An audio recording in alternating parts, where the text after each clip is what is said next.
really stayed with me and caused a very positive but worrisome impression. And it's that 70% of the people in the social and healthcare workforce are women. 70%. It is not a small number. It's a huge number. And this crisis has fallen on them. They are at the heart of this response. So it is very important that as community, as policymakers, the European Union, that we keep in mind that we have to put in place mechanisms that are tackling the inequalities that unfortunately still exist between men and women. Women right now are in positions that are not as lucky. They might not have security of resources, economic security. They might be threatened for their physical and emotional security at home. They could be homeless, living in shelters. There's a variety of circumstances that affect women in a very strong way. And under this crisis, many are being marginalized even more. So I think this is why it's very important that we have this conversation, because we need to do something. The European Union has green-lighted its commitment to it, but we can't leave it on words. We need to have actions. And crises are hard, but there are also opportunities for change. And this could be an opportunity to set a change that ripples in a positive way for this fight for equality. And with that, I'm gonna give the floor to Kira. Kira, you have 5 minutes. I'm gonna signal to you when you're close to the 5-minute mark so that we can continue the conversation. And with this, I thank you all again. Okay, thank you. And really nice to see all of you. I wrote an article some days ago stating that women were facing more difficulties than men during the corona. And I don't know if you can imagine how many mad, especially men, just coming to my Facebook post and saying that was just ridiculous. So I'm really looking forward to this talk where we can get some discussions on this. And just some short words on me. As Daniela said, my name is Kira. I'm a Danish MEP from the Green Party, and then I'm part of the Committee for Gender Equality and Economics and Social and Employment Affairs. And thinking about this, for me, I think first of all, we're in a health crisis, and where we can see that also men is affected.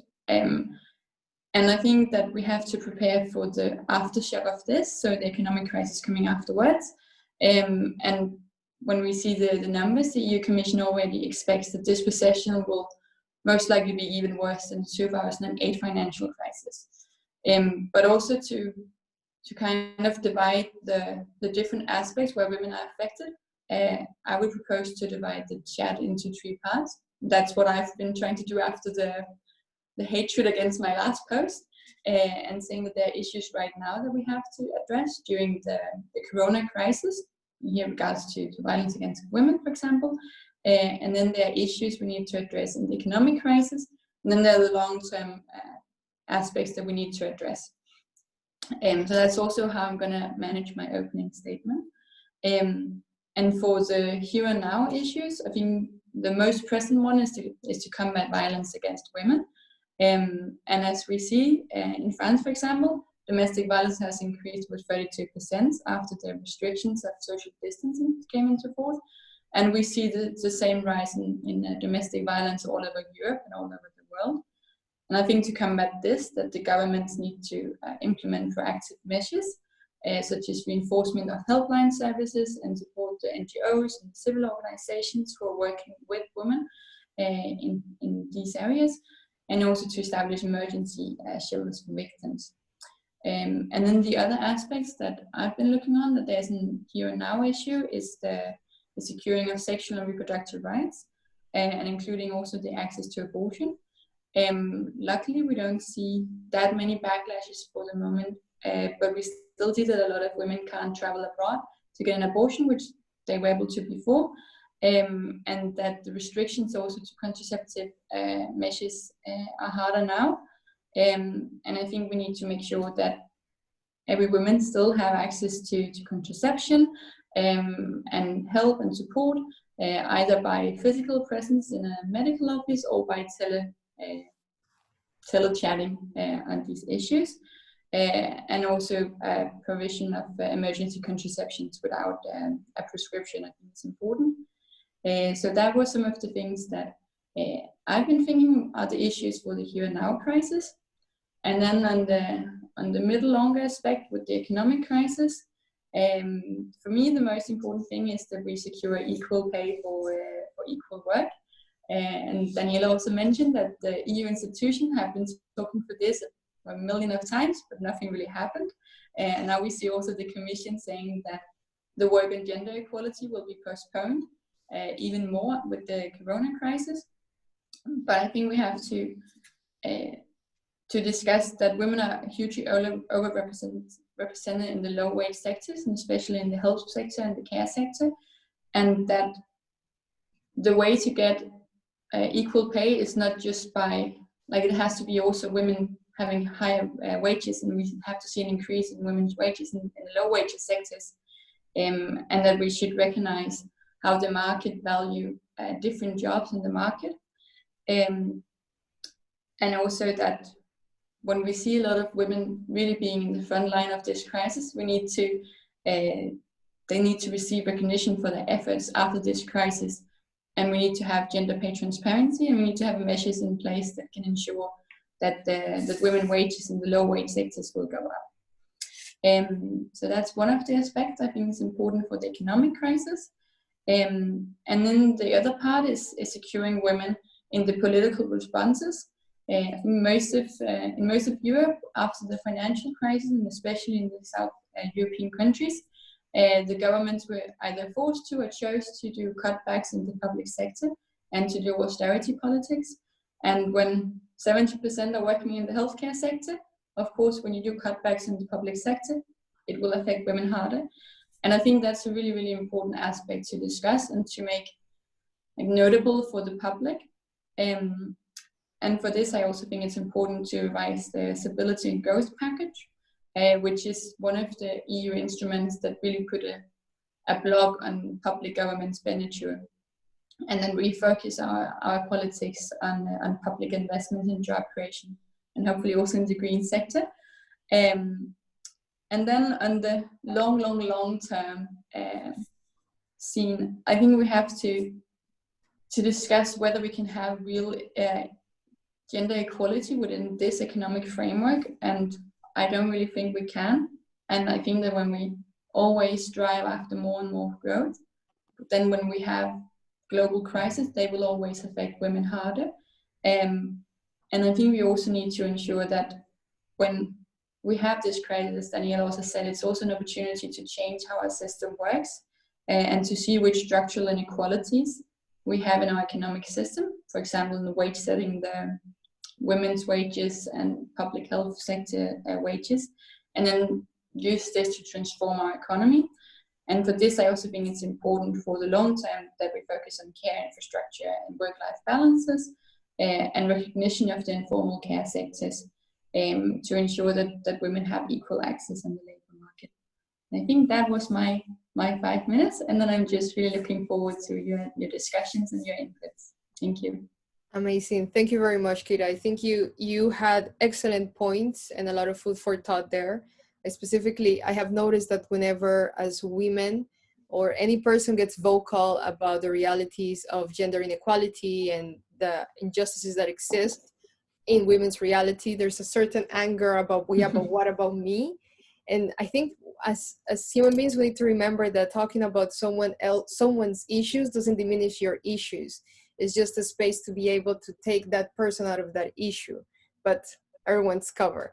And another thing that I thought it was very interested in, I think it would be a good idea to discuss with Joanna in the Q&A, is how can government support NGOs right now?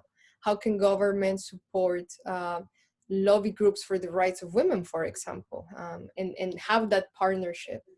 So thank you very much. And then Joanna, the floor is now yours. Thanks so much, Daniela. Thanks so much, Kira, as well, for your opening remarks. And really thank you for inviting me to come and share some thoughts on on this particular pandemic and the disproportionate impact or the differential impact on women and girls, and some of the solutions that we might find through this. I think, you know, I've shared in the chat box a policy briefing that the European Women's Lobby has pulled together over the last few weeks. It's quite comprehensive, and it includes also a lot of examples and input from our members across the European Union. So we've been holding calls like this with our members from Latvia to Portugal, you know, really trying to understand what's happening in all the countries across Europe, and also it contains some good examples of measures that have been taken in some countries. So I'll refer to that, but it's in the chat box if you want to have a bit more detail on that. I think for me, there are perhaps 4 things I wanted to mention here, and I can elaborate more in the Q&A, which I'm really looking forward to. The first is about care. The second is about economic transformation. The third is about violence against women. And the fourth is about democracy and decision making, and with respect to women and girls. And perhaps as an opening remark, I'd like to say that there was already a crisis in Europe before this, already a crisis in the world on many levels, whether that was on the environment, on inequality, on poverty, on hunger. But there's definitely been a crisis for women in Europe, and we've seen that there's been no progress really on gender equality for the last decade in Europe. And so everything I'm going to say here is about how this crisis, which is a health and a social crisis, actually is amplifying what were already existing structural inequalities between women and men. So first about care. I think Daniela and Kira have already mentioned this, but what we're seeing in the center of this crisis is women doing the essential work in health, in retail, in cleaning, and in domestic environments as well, that enables others to self-isolate and protect the health of our societies and the well-being of our societies. It's actually a continuation of the undervalued and underpaid work which women do every single day in every family, in every workplace. And women are really doing the work which is the backbone of our society, which enables everybody to get an education, to go to work, and etc. And that includes in our health services. As was already mentioned, 70% of those working in our health sector in Europe are women. I want to say also that women are not a group. Women are half the population, and women themselves are incredibly diverse and have very different sets of circumstances as individuals. But many people, many of the women who are doing the particularly precarious and low-paid work in our care sector, domestic workers, those working in elder care or the care of persons with disabilities, are often migrant women or minority women themselves, and are even further discriminated against when it comes to pay. So too often those jobs which are really essential to our society's well-being are not valued at all. They're not valued, they're not paid, or they're underpaid. And also many of the people who work in those sectors are on very precarious kinds of employment arrangements, which means that even in the middle of this crisis, they are not accessing the social protection measures that are being put in place. So if banks are providing mortgage holidays, nobody's providing rent holidays. And so it disproportionately discriminates against those who are poorer in our society, and those are usually and often women. Then I want to come to the economic transformation, because for us, we talk about recovery. I don't want to talk about recovery. I want to talk about renewal and rebuilding. We do not want to go back to what we were doing before, because it was already not working for people and not working for the planet. So this is an opportunity really to rebuild and renew our system. And we need to learn from the utter failure of austerity, which was an absolute disaster for Europe. And it was particularly a disaster for women and girls, who suffered disproportionately from the cutbacks to public services, both in terms of their work, but also in terms of their work-life balance and the access to services. So we need to make sure that through this crisis response, we're enabling states, in fact, encouraging states to really invest in essential public services, and that we do so bearing in mind the different ways in which women and men work in and access those services. So we need also a spirit of European solidarity in that response. We are not in this alone, we're all in this together. So that means we need to make sure that we mainstream gender so that we understand, analyze, and integrate a gender perspective in the EU budget, so the multi-annual financial framework, but also in all the stimulus packages that are being proposed, which will be organized through the European Investment Bank, for example. But we need to make sure that states are allowed to invest properly in gender-sensitive public services as part of the recovery or renewal. And we need to look at equal pay. The European Commission has announced some delay in terms of their equal pay and pay transparency measures. But I would just like to say that, in fact, in the Treaty of Rome, it's mentioned equal pay for work of equal value. What does equal value mean? We need to rethink what we value and what work is valuable, because for us, caring for children, caring for each other, caring for planet is the most valuable work that we can be doing, and that needs to be reflected in salaries. Third thing I want to mention, Kira already mentioned it, violence against women. This is not a COVID crisis. This is an pre-existing crisis where 50 women are murdered every week in the European Union by a partner or ex-partner. And it's not considered an emergency, and we do not understand why. But COVID is obviously amplifying and exacerbating pre-existing problems, and actually showing that the support infrastructure that was available has already been ravaged by cuts, by cutbacks to the provision of shelters, to helplines, and particularly the work that's done by women's organizations, which have seen a devastating attack on and undermining of their funding over the last decade. So we need to make sure that funding is provided. We need to make sure that support infrastructures are provided. Our policy paper also provides a number of really positive examples of different things that states have put in place during this crisis, including proactive measures by police, provision of emergency shelter services, etc. But this is an ongoing crisis that needs an ongoing systemic response by the European Union. And it's mentioned in the gender equality strategy that the European Commission adopted what seems like a lifetime ago, but was only 6 weeks ago. Also, I think when it comes to violence against women, let's not forget the epidemic that's already there of the violence perpetrated against women exploited in the sex industry, women in prostitution, women trafficked. Again, the situation is already absolutely terrible and shocking, and much more needs to be done about it. And again, this crisis has also shone a light on that, and we can perhaps come back to that later as well. And then the fourth point was about women in decision making and democracy.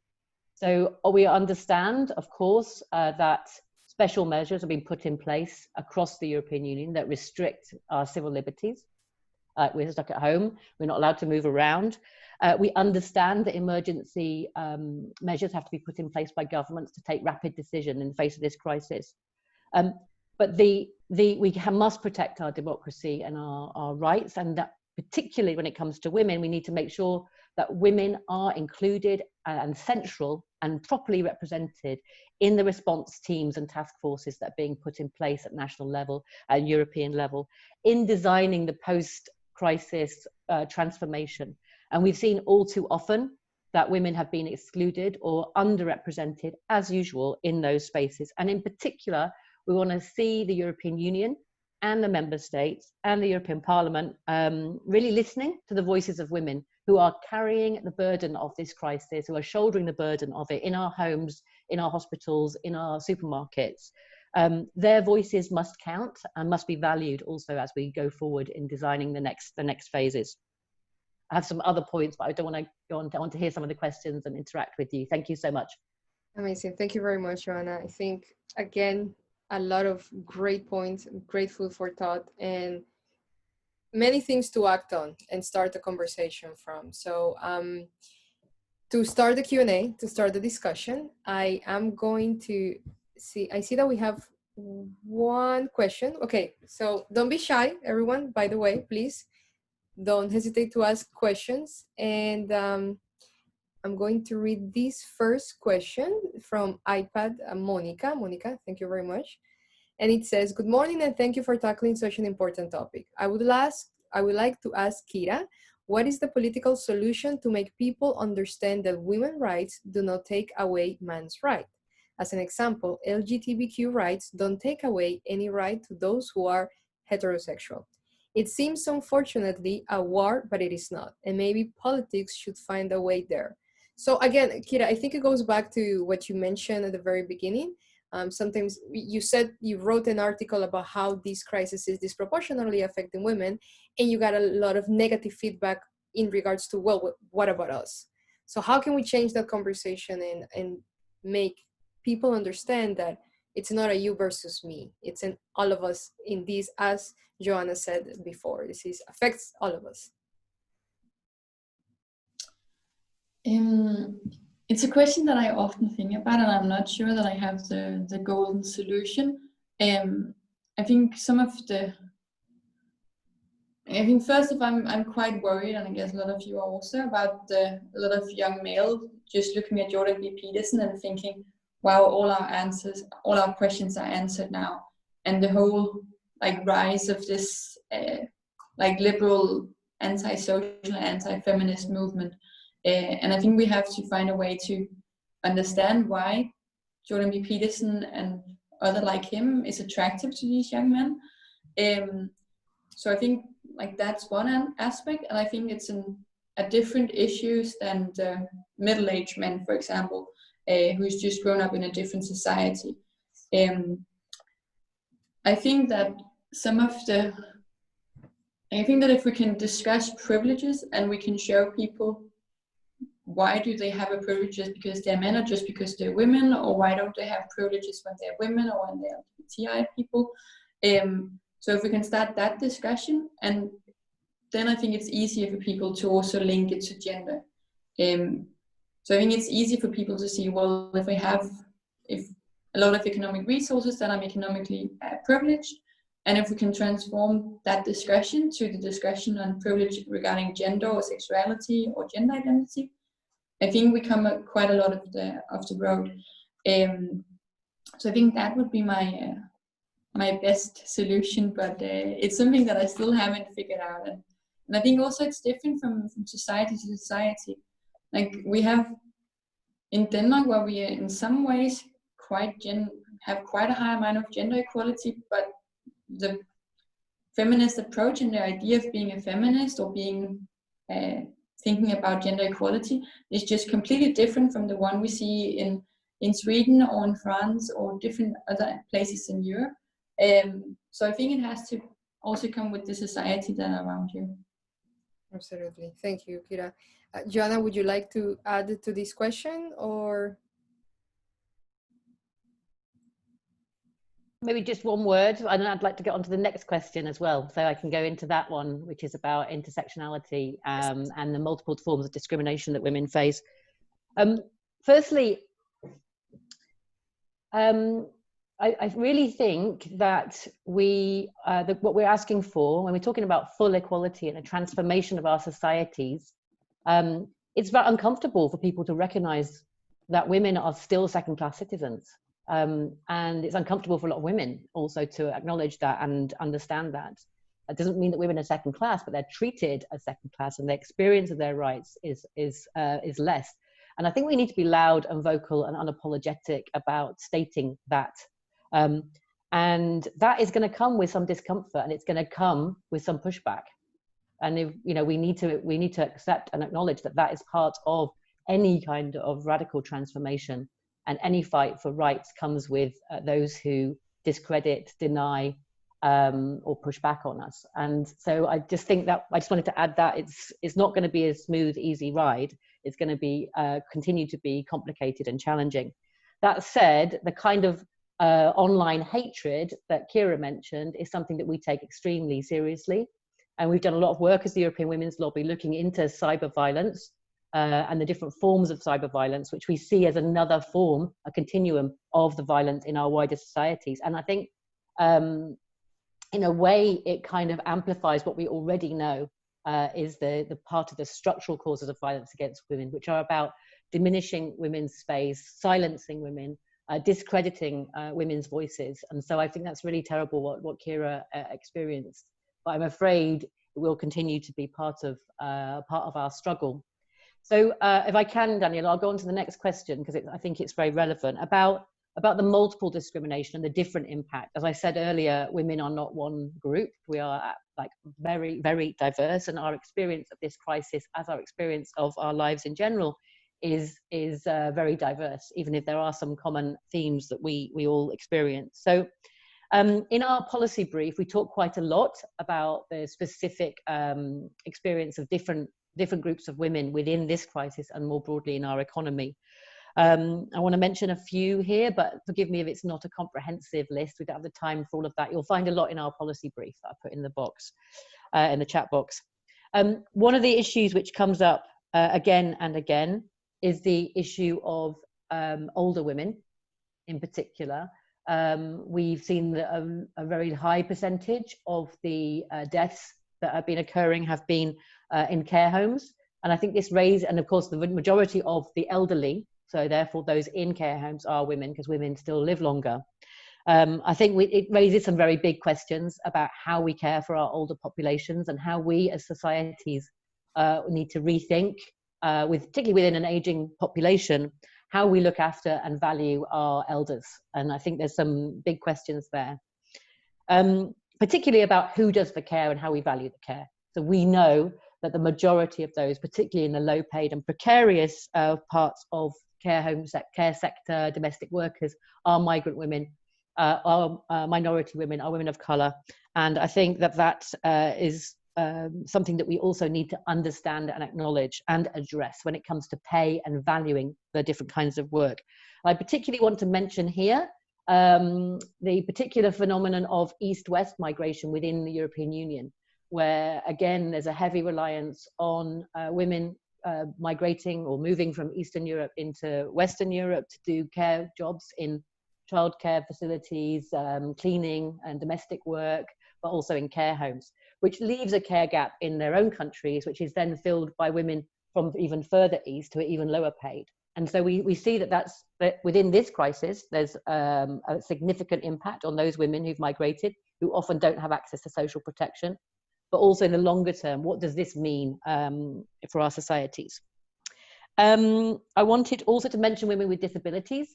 So one of our members is the European Disability Forum, and they've done some really great pieces on women with disabilities within this crisis. So we reference it in our policy brief, but you can also look at the European Disability Forum site for that.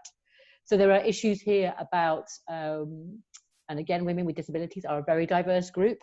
But the care of women with disabilities, care in homes, but care in institutions, and the support for women and girls with disabilities, including access to, for example, sexual reproductive health and rights, which often is limited, or issues also around mental health, which Daniela mentioned at the beginning, are often being exacerbated by this period of high anxiety and stress. So I'm sure I haven't listed all the different women that I wanted to mention in here. We haven't talked, for example, about Roma women, which is again a particular community, or of course homeless women, women without access to a safe home and shelter, and access to homeless services and provision and housing, I think is like a whole other massive issue for our societies that we've been getting terribly wrong. Thank you very much for that very, very comprehensive answer to that question, Joanna. If I may interrupt just for a small pause the discussion, because we have one MEP that has joined the discussion and would like to share some words and be part of this conversation, and that's MEP Frances Fitzgerald. So I'm going to give her the word and welcome her to please join us and be part of the conversation. So the floor is yours. Thank you very much. Can you hear me? Yes, we can. Yeah, great. Good morning, everyone. And thank you for having this conversation. It's an important conversation. Just a couple of points I want to make that I've been, like all of us, I'm sure we're mulling over all of the gender issues that are emerging during this coronavirus, and just a couple of thoughts in relation to it. First of all, I think we'll have to try and see it as an opportunity, because what it has done is it has exposed the underbelly of care that we know is being done by women. And it is really exposed to the wider world just how significant that is. Whether we're talking about elder care, childcare, you know, the frontline nurses, care workers. But I still think it needs to be named again and again in every forum that we can find, because it's still, even though it's very obvious to us and we quote the statistics and figures, I think in terms of general parlance in conversation and political commentary, it's quite difficult for it to be pulled out and named. So we have some of the same issues around the recognition of this. So I want to make a point about language. I mean, this is a virus that infects our whole society.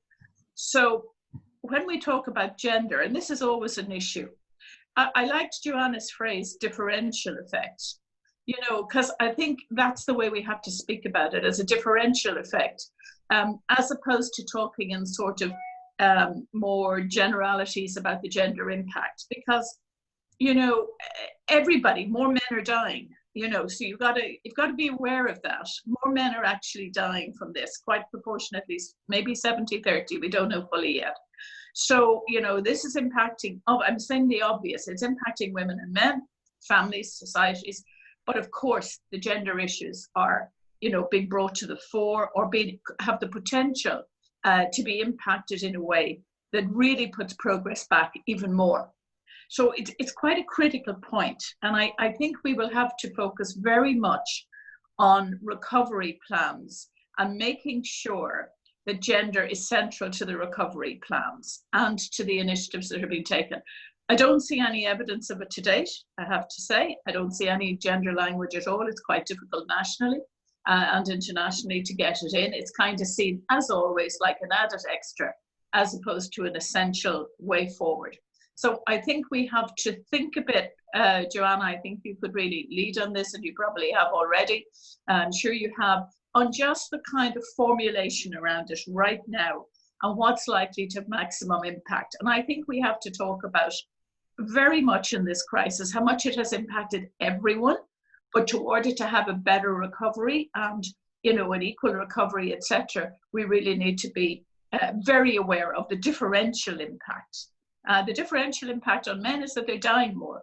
The differential impact on all of the issues around gender is that the feminization of poverty is more at risk, and all of the points that have made, I won't go over them. We've always known the diagnosis, it's trying to get the solutions. So I think, for example, in the money that's being allocated, if I take business, for example, and we take the funding that's going to go to business, it's going to go to, you know, governments, citizens, businesses, and so on. We've got to make sure that women in small business and women who are trying to get started again, that those funds get there. Now that's kind of maybe the last one you think about in some ways, but I'm just making the point that in all of the funding, we've got to make sure that's in there. And I mean, I think Ursula von der Leyen could be very helpful around this, that, you know, we have to say, for example, pay transparency. I think the Commission have a cheek to say it's being put off. I mean, this is the very time when we should be actually highlighting it and saying that's a real good example. So I think we should be doing a list of what's an essential part of the recovery in the, you know, in all of these financial plans. So pay transparency has to give us a better economic outcome because of all the reasons we know. If you involve women and you involve them properly, you know, you're developing your economy, but also your democracy. So I think we have to really be thinking and naming very tightly the areas where we're asking for particular issues. So, for example, we have a new government we formed in Ireland, and, you know, the gender issue is mentioned, has been mentioned in a general way. And of course, what we need then are all the specifics, including pay transparency. Not to say it's something that can be put off. So that's the kind of debate I think we have to generate nationally and internationally. Just a few other quick points. I think there's an alliance here with ageism. I think there's been huge ageism in the course of this. We know older people are more vulnerable, but some of the language around over 70s, for example, over 65s, assuming age and frailty go together, you can have a 50-year-old, as we know, who's more frail than a 70 or 80-year-old, whatever. So I think ageism and sexism are combining here, and I think we can get a lot of allies by is a lot of women feeling and men feeling very angry about some of the ageism we've seen during the course of this. And of course, you've just touched on it as well, Joanna, the whole point about care.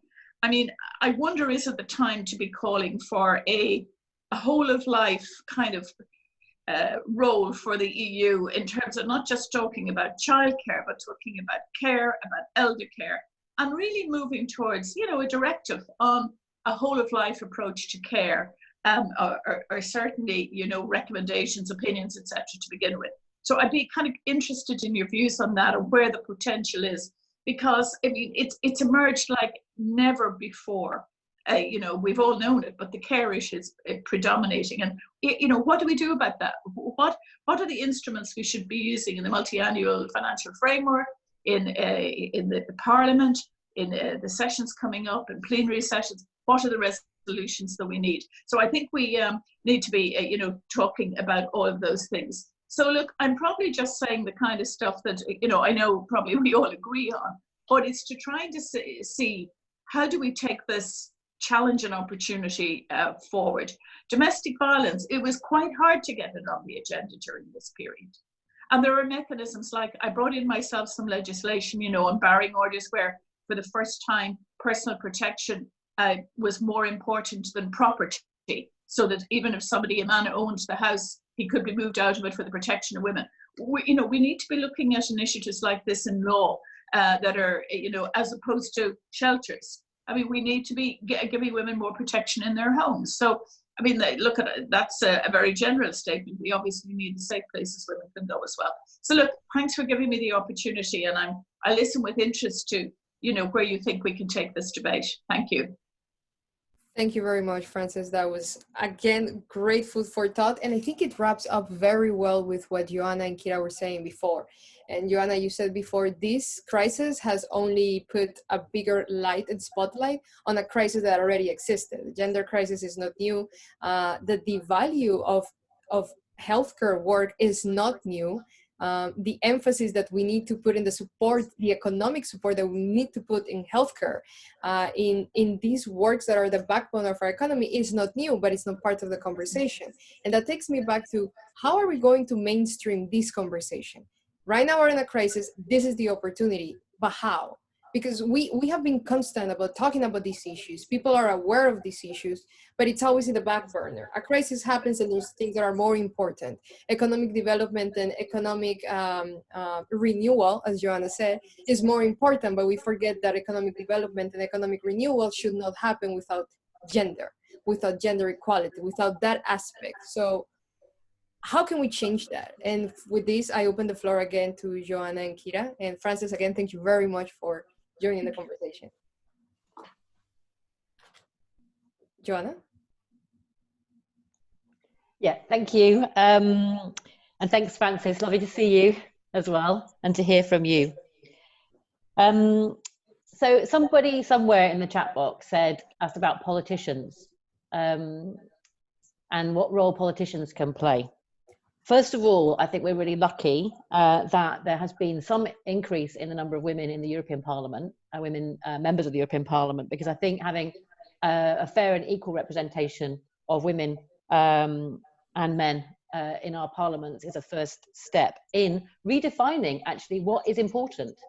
Because too often, I'm sorry, but the overrepresentation of old white men has made certain things seem more important or appear to be more important to our politicians than the real things of life, the real lives of real people, and making those things be the most important being our well-being, our care for each other. And I think that we need, and for the planet as well. And let's just remind politicians that this is not the trivial stuff that women do in the shadows, but this is the stuff that makes our societies work and function. And I'm really glad that we have politicians like Kira and Frances in the European Parliament who understand that, but we still haven't reached 50-50 in the European Parliament actually, and so there's still work to be done. So a couple of things I wanted to be practical about what else we can do right now in response to Frances.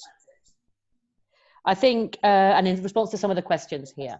So what can the EU do about valuing the essential work that women are doing? And I think one of the things is really looking at what we mean by equal pay for work of equal value. That has never really properly been defined in the EU. And so often the things that we value are the jobs that men do, and the things that we don't value are the jobs that women do. And so it goes on and so it goes on. So I think really looking at that within the context of the equal pay strategy that we hope will not be delayed because of this crisis. And we will certainly call out the Commission on that. The second thing that the EU can do is really make sure that we're mainstreaming a gendered analysis and response into all of the funding and budgets available. And that is not happening. And it's not been happening ever, even though the treaty, the EU Lisbon Treaty, actually requires it to be the case. So we saw during the last period that actually, if you look at all the cohesion funds, so that includes the social funds and the funds which are supposed to address inequality and poverty, and let's remember, in case we need to be reminded in this call, that women make up the vast majority of those living in poverty. That only 2% of all that funding actually went to address gender inequality across the EU, 2%. So it shows that there's an inherent wrong bias in all of the way that we do our funding and resourcing. And we need to turn that on its head. And that means we need to look at the multi-annual financial framework, the upcoming one, and really apply a gendered lens to that. We look forward also to the Court of Auditors, the EU Court of Auditors, which is doing a review, or I don't know where that stands right in the moment in this crisis, of the EU budgets from a gender perspective. So we're going to have perhaps more detailed information from the auditors on that. But let's say in the MFF right now, we need to make sure that there's a proper gendered response. In the stimulus packages as well. So we're going to spend hundreds of billions, trillions of euros of investment, probably through the European Investment Bank, which has a gender equality strategy, but is incapable of applying it. So we need to make sure that investment in infrastructure is not only about airports and ports, but it's at our roads, but it's also about investing in that care infrastructure, investing in the services and infrastructure and the pay that actually enable us to live in healthy and equivalent societies, which is also, as Francis said, good for our economies because it creates work and it enables others to go to work. And there's a third part of this, which is about what the EU itself enables member states to do or disables member states to do. And here we're looking at the imposition of austerity over the last 10 years, which was also happened through the EU, certainly in the Eurozone. I was hesitating to be too general, but we need to make sure that doesn't happen again. And we need solidarity across Europe to enable member states to invest properly in the public services that I mentioned earlier. And including things like the semester, right? So the semester and the country-specific reporting could highlight much more the whole of this care agenda. So what we would like to see is a kind of new care deal for Europe, actually, that also addresses the issue of elder care, which addresses the issue of childcare, which enables and supports working families equally and enables men and women to participate in the care of their children and their parents and these other relatives that need care equally and fairly. So we can implement the work-life balance package, but we think we need to go beyond that, looking, as Francis said, at a life cycle approach to care. And there is a planned, I don't know where that stands now, but there's a planned communication on aging that was scheduled for this year in the EU. And we wanted to make sure that that has a really strong gender dimension in it as well, including looking at who does the care and who actually carries out the care and making sure that we value that. And then on violence against women, we need really, really urgently to ratify the Istanbul Convention. And we think actually it's time for the EU to go beyond that. So to ratify and go beyond by proposing an EU directive on violence against women, which includes all the forms of violence against women, including sexual exploitation, sexual harassment, domestic violence, and male violence against women, and that to properly resource and fund that infrastructure and cooperation of civil society across Europe, such as our own organization and our members. Thank you. Thank you very much, Joanna. Kira, would you like to join us on this discussion? Yes, just like some of the thoughts that I have during this last talks. I think we need to be aware that there's always a reason to silence women and silence the people who are at the bottom of the society. And just to keep the status quo of the power games. So I think even though we have this crisis now, that's also just a new excuse of not discussing inequalities and not discussing gender. And I think Francis had an important notice that we have to like how we use the languages. And I have quite difficulties with this, because I think it's interesting that we now say that, well, men die of this virus, and thus we can't discuss the issues of women, but men's health is like a general problem. And it hadn't been an argument of not discussing women's issues before this crisis. And of course, I understand this is a different situation than normal, but I think it's quite interesting. And then I just wanted to back Joanna's point on the funding. I didn't know there was only 2%. That actually shocked me quite a lot.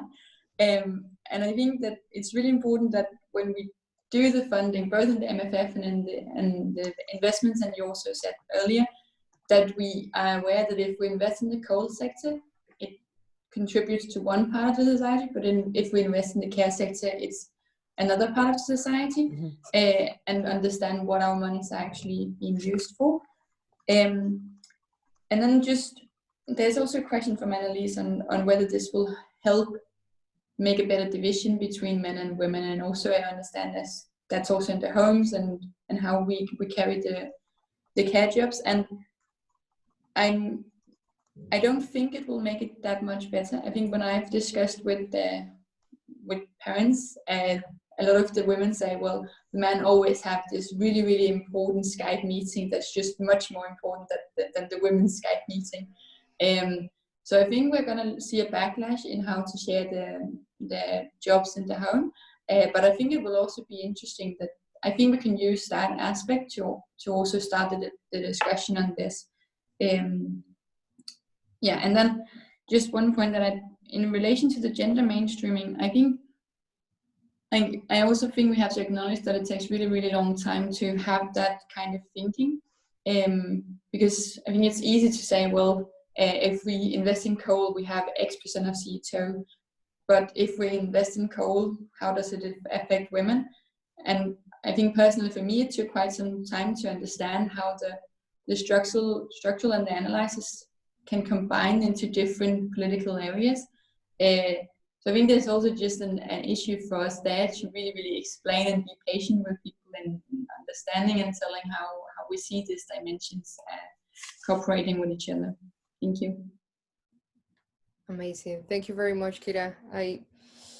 It's a lot of things to tackle. There are a lot of things that we must tackle, not only from an economic sense, but also a social sense, how we see issues, how we perceive issues. It is true that it takes time. However, not everyone has the time, and that's always something that when I think about the fight for equality and the rights of women, it is very true that it's been a process, and Joanna said it's been 10 years pretty much where there's not been much progress in regards to inequality in the European Union. But there's a lot of people don't have time. So how can we truly tackle that? I think it's an excellent question. Just to make another pause, we are 5 minutes above the time that we had established for this conversation. So I apologize to Kira and Joanna for going above the time. However, if you have 10 more minutes and we could continue this conversation, Frances, it would also be great if you could continue joining us in this conversation for 10 more minutes, as I think it's a very enriching conversation. There are a lot of questions which make me think that maybe it would be a great idea to have future conversations like this on a more specific topic, and like that it's easier for us to be able to tackle this very important topic from a career perspective, an economic perspective, a democratic and decision-making perspective. Yeah? Okay, then I'm going to go back to the questions.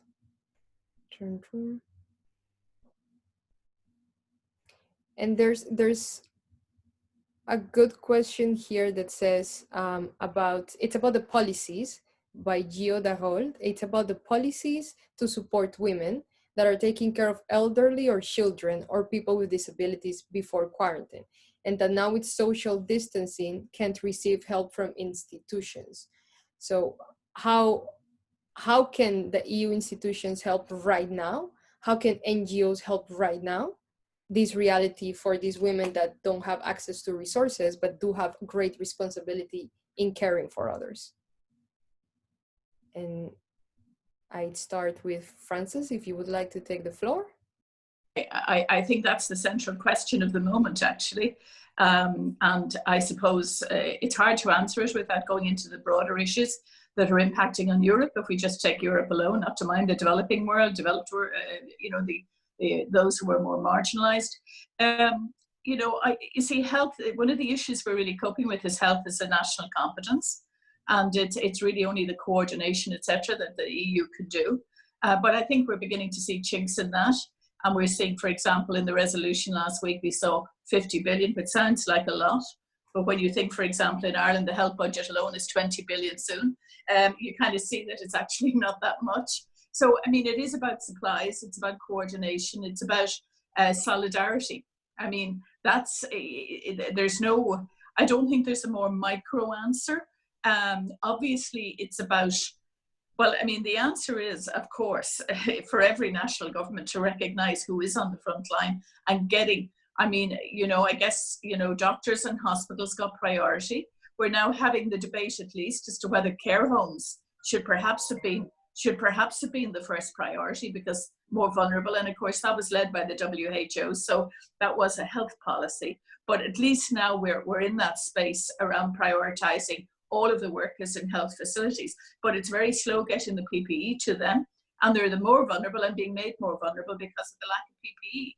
So, I mean, I think that has to be the focus right now.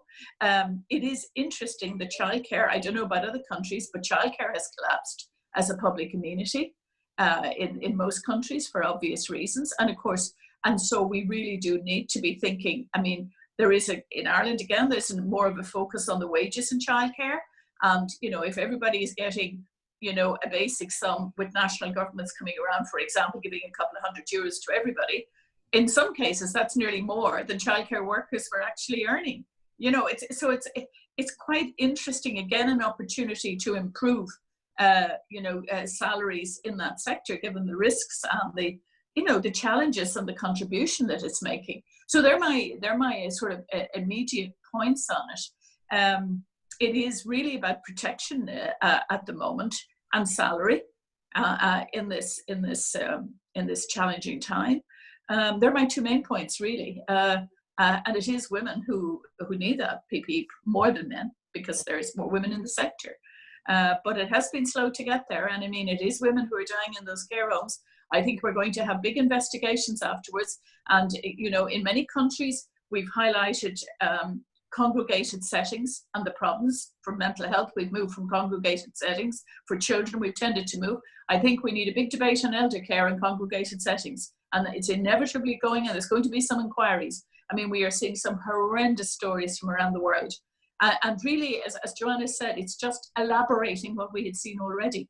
We kind of knew, but it's laying it bare in the most extraordinary place so that, older people have been abandoned and died in care homes from Italy to Canada, 30, 15 at a time. So there's definitely this underbelly of what happens to less privileged older women who are living longer and, but the quality of life issue.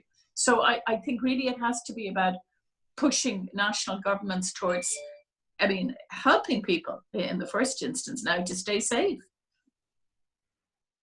Absolutely. Kira? Yeah, I totally agree.